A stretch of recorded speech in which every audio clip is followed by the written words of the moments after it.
I love theme parks. I enjoy the scenery, the rides, the food, the entertainment, and watching unhinged guests see who can act the most drunken or spoiled. Theme parks are very fun, but being a theme park fan can be the opposite sometimes, especially when it comes to closures and their replacements. When Walt Disney first opened Disneyland back in 1995, his famous philosophy was that as long as the world still has a powerful imagination, the park would never be complete. Not as in he opened a construction site to the public though. That would make a way better Escape from Tomorrow, but that Disneyland would always continue to grow and evolve. And this is a philosophy that so many theme parks around the world have followed. For as much as theme park fans are open to change, that is not a guarantee of them being okay with it all the time. At best, they're just sad and move on, but at worst, they get livid and still won't shut up about it to this day. That's right, we're gonna be talking about controversial theme park attraction re-themes. Now before I start, I want to clarify that this is just about attraction re-themes. If it's a restaurant, live show, or a ride that's been completely demolished, it does not count. I'm also not going to mention every single re-theme here, only the ones that have caused the biggest stir and controversy. Spoiler alert, Maelstrom to Frozen Ever After is not included. Don't think it was controversial enough, but that might just be me. Let's just get this over with. Oh, bother! Oh, and just a heads up, most of these are gonna be Disney. Sorry. Mr. Toad's Wild Ride is an opening day attraction in Disneyland, California based on 1949's The Adventures of Ichabod and Mr. Toad, where you are in the shoes of the titular character driving around like a maniac in his motor car, and it is infamously the first and only Disney ride where you can die and go to hell. Happiest place on earth. But this is actually not about the Anaheim original, but the Orlando clone that opened with Walt Disney World in 1971. A major difference was that Orlando's version had two separate tracks that went different paths, so anyone could get a different experience depending on which loading station they lined up for.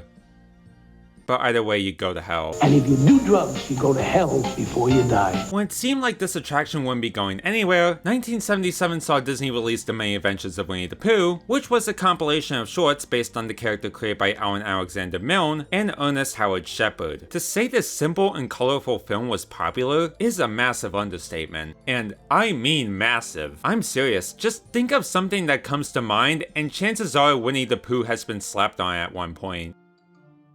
Okay, not everything, but you get what I mean. Pooh Bear, for decades, has been inescapable, and there was only a matter of time before he would get his own ride at the Disney parks. But to make way for the first ride based on that silly old bear, it would mean having to sacrifice Mr. Toad's Wild Ride, and fans were not happy. Correct me if I'm wrong, but for the first time in theme park history, there were active protests against closing down a beloved ride. Flyers, picket signs, in-park demonstrations, even the website was put up. People were just obsessed with this ride. Probably unhealthily, but alas, the Toad could not be saved as he took one last wild ride on September 7th, 1998, thus dying and going to hell for real. The Many Adventures of Winnie the Pooh opened on June 4th, 1999, where it still stands to this day. It's cute, but not really anything special considering it's mostly just scenes from the movie in physical form. If you look closely enough, there are a few panes in the Owl's House scene of the ride featuring Mr. Toad characters, and in the queue of the Haunted Mansion, there's a statue of Mr. Toad in the Pet Cemetery, presumably added after Wild Ride closed. Whether you agree with the change or not, it's pretty impressive that so many people gathered up to try and save a ride based on the adventures of Ichabod and Mr. Toad, a film I don't think anybody even talks about anymore aside from the Headless Horseman, Jesus Christ. So parents, if you want to convince your kids not to drunk drive, just tell them that Mr. Toad's Wild Ride closed because Mr. Toad died from driving under the influence.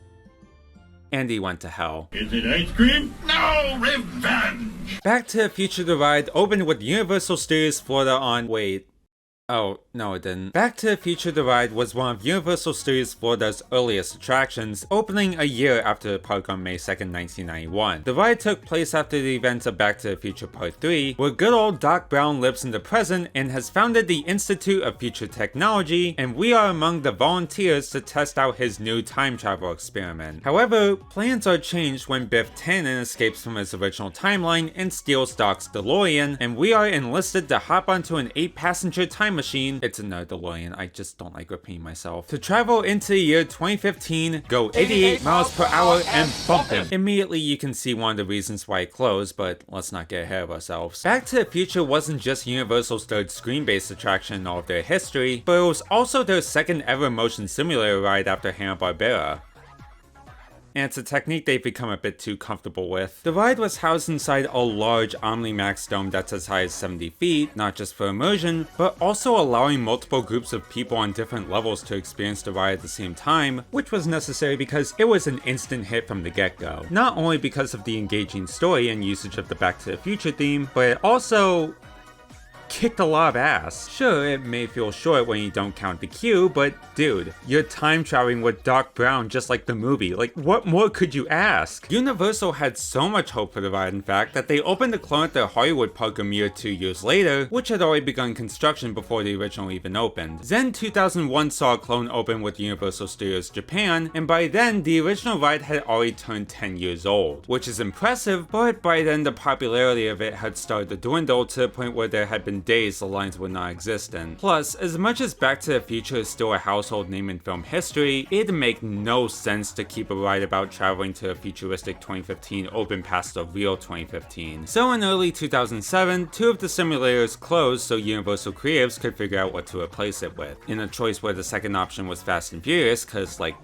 cars. They eventually sell with The Simpsons, which makes the Back to the Future cartoon officially fade. And that one line from part 3 meant something now. Nobody calls me yellow. The Florida original closed on March 30th, 2007, and Hollywood's closed on September 3rd of the same year, and May 2008 saw both coasts open the Simpsons ride, utilizing the exact same ride system as Back to the Future, but this time you're joining the Simpsons themselves at Krusty Land where you get to ride a new roller coaster, only for it to be hijacked by Sideshow Bob. And the rest involves wrecking balls, kiddie rides, temptations, ramps, and the perfect way to round up DeviantArt predators. Yeah, it's a shame that Back to the Future is gone, but Simpsons really is a worthy replacement. Sure, it's essentially the same exact ride with different theming, and the transition from 2D to 3D is very jarring, but it's still a very fun time if you're into these kind of thrills. Plus, it has some of the most underrated comedy to come out of the franchise. There's nothing you can do! You're about to die! You sound like my cousin! And I can confirm this since I was able to ride it back in 2023 when I visited Universal Orlando for the first time with my family. Though I kinda had my leg in the wrong area when boarding, so it wasn't the most comfortable experience for me. Though I did get a pretty cool photo with the DeLorean by the Springfield area. Speaking of which, the only homage to BTTF, God, try saying that acronym 10 times fast, as far as I'm aware, is a little Q video where Professor Fink encounters the Simpsons-fied Doc Brown, who is forced to sell his institute to Krusty the Clown after the tragic death of Mr. Friedman. So you just know the right people are foaming at the mouth about this. As for Japan, that iteration surprisingly stayed open until May 31st, 2016, where it was replaced by a clone of Despicable Me Minion Mayhem. Okay, listen, are we sure The Simpsons aren't that popular in Japan? I almost forgot to mention that Universal released a queue, pre-show, and ride footage of Back to the Future on the film's 2009 and 2010 Blu-rays that are still being produced as of this recording. Though the ride portion itself isn't really edited that well, so I would just watch the bootlegs found on YouTube. While Simpsons is still operating today and still attracts many guests, if the rumor mill is correct, its days are looking to be numbered. Aside from the ride system growing more and more outdated, and Universal's obsession with replacing their old attractions with new modern IP, which was the motivation to close Back to the Future in the first place, it should not be ignored that The Simpsons are now owned by the Walt Disney Company thanks to their acquisition of 21st Century Fox. Oh my God, kill me now! And while the Marvel deal is held in perpetuity, so Superhero Island can stay open until the sun explodes, the Simpsons deal has a length of 20 years, with an estimated expiration date of 2027 or 2028. But if rumors are correct, Universal is looking to close the ride and the entire Springfield surrounding areas on both coasts as early as next year. There was some speculation that Disney was gonna let Universal keep the Simpsons so they could gain the Marvel theme park rights in Florida, but from what I'm hearing, that's likely not gonna happen. And I mean, with Japan closing its clone of The Amazing Adventures of Spider-Man, it seems like Universal is getting ready to surrender its Marvel theme park rights to Disney altogether. I'm sure people will take that well. It's not clear as to what the replacement will be for Simpsons, but some rumors in Florida are pointing towards it being an attraction based around Pokemon? Sure, why not? Pokemon? Pokemon was the pokey of the man in the thing where the guy comes out into the thing and he makes the fall off. But for all we know, it's likely not gonna use that old motion simulator system. Now that Epic Universe just opened, the bar for attractions at Universal Parks has been raised so high that another screen ride would just look cheap. Okay, in fairness, they are pretty cheap. So if I were you, if you're visiting Universal Studios sometime in the next few months, I'd give it one last ride if you have the time. And hey, let's be grateful we didn't get a Fast and Furious retheme. I'd honestly go as far as to say we live in a better timeline because of it not happening. Oh god, never mind. I'll never forget that I rode the Jimmy Fallon ride twice because I completely forgot Supercharged was a thing for a minute there.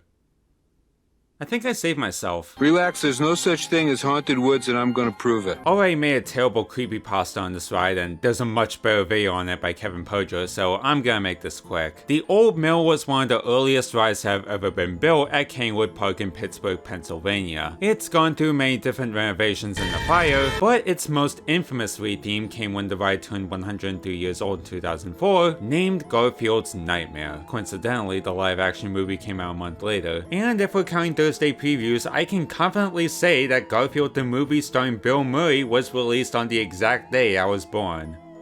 How nice. Yeah, no, this was a very cheaply thrown together ride. I get that Kennywood is a very budgeted park, but even for its standards, Garfield's Nightmare was just very tacky. So tacky that its existence is fascinating to me. Like, Garfield is no stranger to horror, but it's so baffling to me that they made their first elaborate ride based on Garfield, a lighthearted, laid-back and comedic property that's admittedly not all that funny unless you watch the cartoon. Garfield's been a very bad dog lately. I'm gonna teach him a lesson she'll never forget. A horror-themed attraction. You know that dark ride doesn't always mean scary, right? I mean, the only thing scary about it was how aged it was, and over the years the color 3D effect on the strips, yeah, that was a thing, had faded, even to where some of the characters' eyes went black. Mommy? Why is Garfield eyeless, Jack? Eventually in 2020, Garfield's Nightmare was finally over as the ride had closed for good. And it wasn't because of, well, a little whoopsie. I still can't believe that was 5 years ago already. Where does time go? But because the previous year, Viacom CBS, now named Paramount, had acquired Paws Inc., and with the threat of an increased licensing fee looming, it was nothing short of pressure for Kennywood to strip the old mill of its Garfield theming. And in typical Paramount fashion, they forced Kennywood to record their employees destroying every single prop from the ride tied to the Garfield brand out of fear they would end up on an internet resale website, which should probably be the least of their worries right now, but that's unrelated. The new version of the old mill is pretty good from what I've seen, not only calling back to its previous iteration before Garfield came swarming in, but its theme and atmosphere really matched the worn down abandoned house that serves as a show building. There's some nods to Garfield like the orange cat figure in the tombstone, but honestly who cares at this point? Garfield's Nightmare was a bad ride and I don't think it bears repeating, but it can be argued that it's not the worst thing to happen to this character. Okay, the Garfield show wasn't that bad, come on. I know where you live.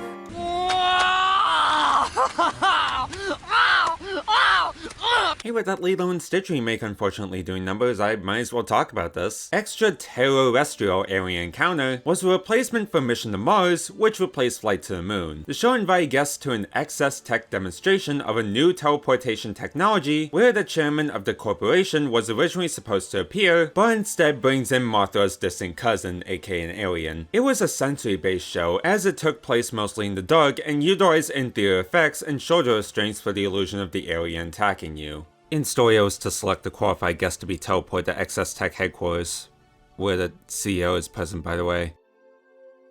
Yeah, imagine if that was still operating today. Also, there are some jabs at corporate greed. Reminder, this is from Disney. No, wait, no more tests. We're about to go live. We can't have any more Look, our tests. other transmissions did not cover this kind of distance. Again, you are putting sales before science. Exactly. Yeah, you're the one to talk. This was one of Disney's few collaborations with Lucasfilm before they gobbled them up, and was originally gonna be based on Ridley Scott's Alien franchise, but George Lucas thought it wouldn't fit with the parks, so they went for a non-IP route. Yeah, when was the last time they did that? Also, let's be grateful because they would have updated to include an AI deepfake of Ian Holmes' corpse. When the attraction first opened for previews in December of 1994 as part of Disney World's new steampunk Tomorrowland, guests found the attraction too scary, and understandably so. When then CEO Michael Eisner heard the complaints, he said, "Yeah, they have a right to complain.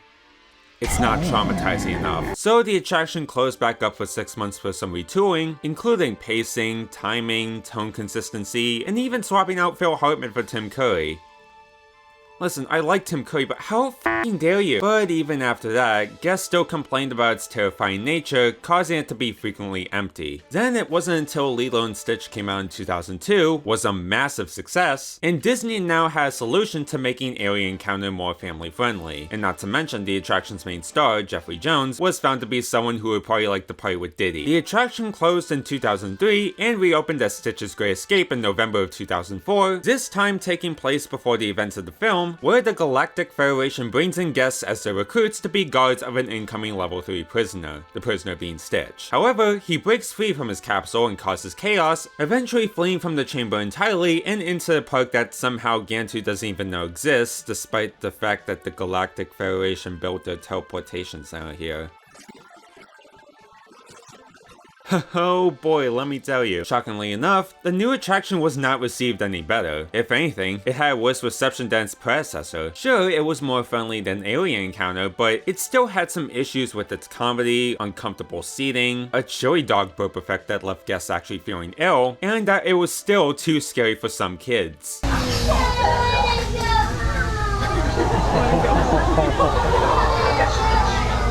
It's honestly a shame because they brought back the original voice cast to reprise their roles, and even the 39-inch Stitch animatronic is really f***ing cool. But still, the show managed to garner a reputation as one of, if not, the worst attractions at the Magic Kingdom.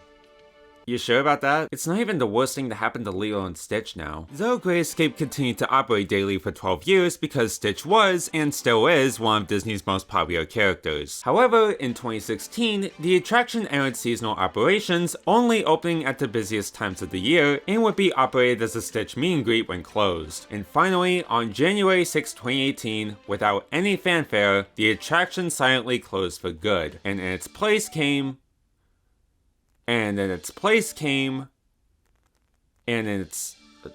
Hold on, why is this part of the script still blank? As of this writing, Stitch's Great Escape has sat abandoned since 2018, and there has been zero word from Disney on what will replace it, aside from confirming that the attraction is indeed closed for good. Also, this image of the Stitch robot stripped of its skin went viral online. Rumors point towards the replacement being a Wreck-It Ralph VR attraction, but so far nothing has happened. We'll have to wait and see though. Maybe we'll get something once they're done upgrading the Buzz Lightyear ride, which is finally adding handheld blasters, thank God. Seriously, do you know how hard it was to shoot anything with those goddamn things attached to a vehicle? I must stop myself before I go off track again. Real Rabbit wait for the tar baby to say, "Fine, how are you?" But the tar baby, he don't say nothing. Don't worry, I'm gonna keep mentions of politics as brief as I can. Won't change that I'm still gonna get comments like, "No, you talk about politics too much." Hashtag political cringe. Splash Mountain opened at Disneyland in July of 1989 and both Walt Disney World and Tokyo Disneyland in October of 1992, and is based on Disney's 1946 film Song of the South, which has been long controversial for reasons I'll get to in a bit. The ride took guests through the story of the film's animated Brer Rabbit segments, where Brer Fox and Brer Bear chase Brer Rabbit until finally catching him and throwing him in the briar patch, leading to the ride's climactic 52.5 feet drop. Honestly, don't feel like going into history for this one, because I want to get into what's probably on your mind right now, the replacement itself. A month after the murder of George Floyd and the reignited wave of Black Lives Matter protests, plus corporations pretending to actually give a shit about inclusion, Disney announced that Splash Mountain would be rethemed into a Princess and a Frog ride. As expected, this caused a massive uproar. Though not just from the theme park community, it even got the attention of very conservative figures saying that it's all PC cancel culture pandering to softy snowflakes. Hashtag save Splash Mountain. I'm honestly amazed at the amount of people people that suddenly jumped up and acted like they cared about the history of Song of the South and its ties to Splash Mountain all along, simply because they needed another excuse to bitch about the oh so scary woke monster in their closet. Now, I do recognize that the Song of the South theme is very iconic to this ride in particular. I mean, when people think of Brer Rabbit and songs like Zippity Doo-Dah, they think of this ride. It's not to say they weren't beloved before the ride even opened, but the relevance of these characters and songs today mainly come from Splash Mountain. It's even hard to think about Song of the South without thinking about the ride. However, we live in the age of the internet now. People have the ability to find out that the movie this ride was based on was stereotyping black people and glorified plantation life. And was boring as shit, and from a business perspective, it's no wonder Disney wanted to get rid of it. Though where I will side with the safe Splash Mountainers is that I really wish Disney wasn't trying so hard to sweep Song of the South under the rug as if it never happened. I don't just mean changing Splash Mountain, I mean erasing almost every bit of its existence from the parks. Even though Song of the South is a garbage film, trying to cover it up makes it look like they don't want to take any accountability from the film's existence. Go ahead and change the ride if you must, but don't try to act like it never happened because it just makes you look like more of an ass. Even with the resistance from the theme park community and people who mauled at the sight of pronouns on someone's Twitter bio, Disney had closed both versions of Splash Mountain in the States by the end of May 2023, which was 3 years after announcing it, and by fall 2024, they reopened as Tiana's Bayou Adventure. And it's alright. It feels like they tried so hard to fit the story of the ride with Splash's track layout, and Jesus does it show. The dialogue can be pretty corny, and whereas the pacing of Anaheim's version was just fine, the Florida version moves so slow because many of the scenes, at least in the first half, are spaced out, leaving a lot of empty space. Say what you will about Splash Mountain, but at least it managed to fill its space with animatronics. Personally, I think they should have just retold the plot of the movie. Like, come on. Saying the climactic lift hill defends on the other side would have been perfect. But still, it's a pretty solid retheme. It could have been executed better, but from what I've seen, I do like the usage of the film's songs, including the new one. The animatronics look pretty neat, and I really do like the exterior design, though at night in Florida, it sticks out like a sore thumb compared to the rest of Frontierland. Probably not for long though. Can't say it's superior to Splash Mountain, but I do think it has the potential to be a better ride with some tweaks here and there. There are some references within Bayou Adventure on both coasts, but if you really want to ride Splash Mountain again, believe it or not, it's still operating in Tokyo. I know many of you probably can't afford a plane ticket to Japan, but it's here. It's still open. Probably not for long, so now's your chance. Or you can continue to complain on Twitter, that's cool too. Put that thing back where it came from, or so help me. Get that thing away from me, you guys. Okay.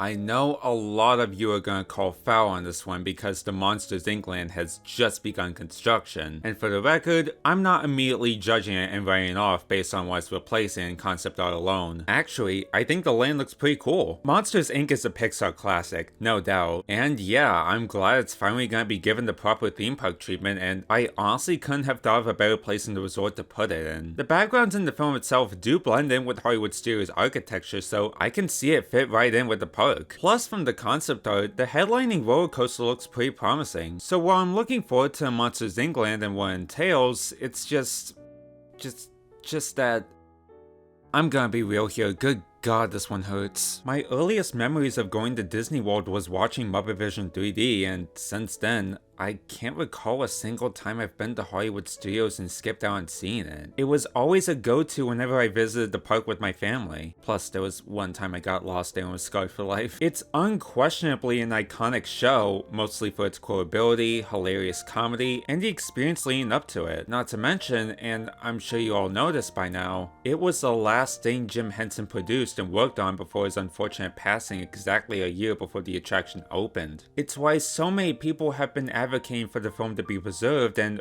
while it looks like Disney is going to do so, it's not gonna be the same. And sure, it's nice that the Muppets are gonna get their first ever ride in exchange, but I don't think it's ever gonna come close to how great Muppet Vision was. And not to mention, the concept art has teased that they might be moving Laugh Floor from Tomorrowland to a new area, which is nice, but that would mean we're basically losing an actually important piece of history to something we already have in the resort. Again, I'm looking forward to Monsters Inc., but I still don't think it's worth getting rid of Muppet Vision and the entirety of Muppet's Courtyard for that matter. But I'm still not gonna judge yet. We're gonna have to wait and see what the new land has to offer, and who knows. maybe in the future, Muppet Vision can truly have its next act. Just don't let it be only on Disney Plus. Please don't do that. And that's pretty much it. There's obviously many other controversial Wii themes out there, but for the sake of this video not taking forever, I was very selective here. If there are any more theme park Wii themes that have caused a big stir, be sure to let me know in the comments, and maybe I'll talk about them someday. Theme parks are a topic I would love to make more videos on, so I'd be on the lookout for them. Though just a heads up, my next theme park video might contain Jimmy Fallon, sorry for the cardiac arrest. Until next time, I'm Miyachi. See you later, Tama friends.